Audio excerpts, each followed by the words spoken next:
ایک سرسبز گاؤں میں ایک سخت مزاج ساس جمنا دیوی اپنے بیٹے راج اور بہو گیتا کے ساتھ رہتی تھی۔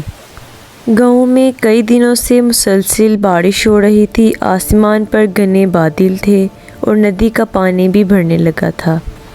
ایک شام تیز بارش کے باعث گھر کے آنگن میں پانی بڑھ گیا۔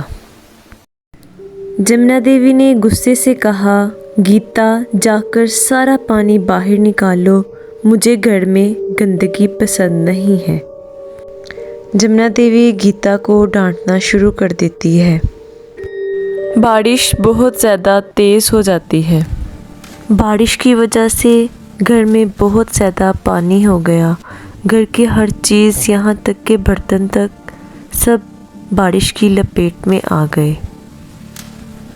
جب جمنا دیوی نے گھر کی صفائی کرنے کو کہا تو گیتا اسی دوران صفائی کرنا شروع ہو گئی۔ گیتا نے خاموشی سے بالٹی اٹھائی اور کام شروع کر دیا۔ وہ بھیگتی رہی مگر اس کے چہرے پر شکایت نہ تھی۔ اسی دوران دروازے پر دستک ہوئی۔ ایک بوڑھی عورت بارش میں بھیگتی ہوئی کھڑی تھی۔ اس کے ہاتھ میں ایک ٹوٹی چھتری اور کپڑے مٹی سے بھرے ہوئے تھے۔ گیتا نے فوراً دروازہ کھولا اور اس بوڑھی ماں کو اپنے پاس اندر بٹھا لیا۔ اس نے گرم چائے بنائی اور ایک خشک شال لا کر دی۔ بوڑھی عورت نے مسکرا کر پوچھا، بیٹی تم خود اتنی مشکل میں ہو پھر بھی میری مدد کیوں کر رہی ہو؟ گیتا نے نرمی سے جواب دیا، مہمان اللہ کی رحمت ہوتے ہیں، مدد کرنا میرا فرض ہے۔ یہ دیکھ کر جمنا دیوی ناراض ہو گئی۔ اس نے سخت لہجے میں کہا، پہلے اپنے گھر کا کام ختم کرو پھر دوسروں کی فکر کرنا۔ وہاں موجود بوڑھی عورت سب یہ خاموشی سے دیکھتی رہی۔ اگلی صبح بارش اور تیز ہو گئی۔ گھر کا ایک پرانا کمرہ کمزور ہونے لگا۔ جمنا دیوی نے گیتی کو حکم دیا، جا کر وہ کمرہ صاف کرو، چاہے جتنا پانی بھی ہو۔ گیتا ڈرتے ہوئے وہاں چلی گئی۔ کمرے کی دیواروں میں دراڑیں تھیں اور چھت سے پانی ٹپک رہا تھا۔ وہ صفائی میں لگی ہی تھی کہ اچانک زور سے گھرچ کی آواز آئی اور دیوار ہلنے لگی۔ گیتا گھبرا گئی۔ اس نے آنکھیں بند کر کے دعا کی، اے اللہ میری مدد فرما۔ اسی لمحے ہلکی سی کمرے میں روشنی پھیل گئی۔ دیوار گرنے کی بجائے مضبوط ہو گئی اور بارش کی آواز بھی دھیرے دھیرے کم ہونے لگی۔ جمنا دیوی بھی شور سن کر وہاں آ گئی۔ اس نے حیرت سے منظر دیکھا تو اس کا دل بدلنے لگا۔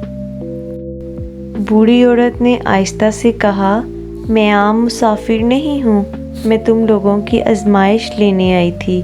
گیتا نے ہر مشکل میں صبر اور نیکی دکھائی، اس لیے اس کے گھر کو برکت ملی۔ جمنا دیوی کی آنکھوں میں آنسو آ گئے۔ وہ گیتا کے پاس آئی اور بولی، بیٹی میں نے تمہیں ہمیشہ غلط سمجھا، مجھے معاف کر دو۔ گیتا نے احترام سے اس کے ہاتھ تھام لیے، امی جی آپ بڑی ہیں، آپ کی ہر بات میرے لیے دعا جیسی ہے۔ راج نے یہ منظر دیکھا تو اس کے چہرے پر خوشی چھا گئی۔ گھر میں پہلی بار محبت کا ماحول بن گیا۔ اگلی صبح بارش رک چکی تھی۔ آسمان پر خوبصورت قوس قزح تھی اور سورج کی روشنی آنگن میں پھیل رہی تھی۔ حیرت کی بات یہ تھی کہ گھر کا کوئی نقصان نہیں پہنچا تھا۔ جمنا دیوی نے سب کے سامنے کہا، آج سے گیتا صرف میری بہو نہیں، میری بیٹی جیسی ہے۔